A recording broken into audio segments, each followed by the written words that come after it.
Power star Pawan Singh का गाना पूछे पवनवा ये माई गाना रिलीज से पहले लगा रोक। तो क्या है खबर इस वीडियो में हम जानने वाले हैं। तो वैसे अगर आप पावर स्टार पवन सिंह के सच्चे फैन हैं तो चैनल को सब्सक्राइब करके छोटा सा कमेंट जरूर करना और वीडियो आप पूरा जरूर देखिए। पावर स्टार पवन सिंह के फैंस लोग बहुत ज्यादा बेताब है कि पावर स्टार पवन सिंह का नवरात्र का पहला गाना कब तक रिलीज किया जाएगा, क्योंकि पोस्टर आ चुका है लेकिन अभी तक गाने का रिलीज डेट नहीं मिला है। तो फैंस लोग काफी ज्यादा परेशान है। तो बेशक मैं आपको बता देना चाहता हूं कि पावर स्टार पवन सिंह के इस गाने का अभी तक रिकॉर्डिंग ही कंप्लीट हुआ है। बेशक पोस्टर रिलीज कर दिया गया है लेकिन उस पर डेट मेंशन नहीं किया गया कि गाना कब तक रिलीज किया जाएगा। तो आज इस गाने का रिकॉर्डिंग कंप्लीट हो चुका है लेकिन अभी इसका मिक्सिंग और डबिंग बाकी है। होने के बाद गाना आप लोग के बीच में 100% आ सकता है।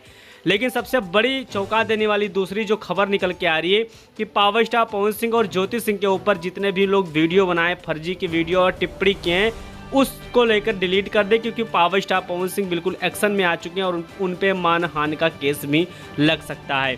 वहीं पर तीसरी सबसे बड़ी अपडेट आपको दे देना चाहता हूं कि खेसारी लाल यादव का जो गाना रिलीज किया गया था वो गाना देखा जाए नवरात्र का था, देवी माई से हिला, वो गाना 100% फ्लॉप हो चुका है। ऐसा रिकॉर्ड वो गाना बना दिया है जो कि भोजपुरी इंडस्ट्रीज में आज तक किसी ने नहीं बनाया है। 12 घंटे में 4 लाख व्यूज ही क्रॉस कर पाया है। तो बेशक इस पे आपका क्या राय चल रहा है कमेंट बॉक्स में कमेंट करके जरूर बताइए। मिलते हैं अगले वीडियो।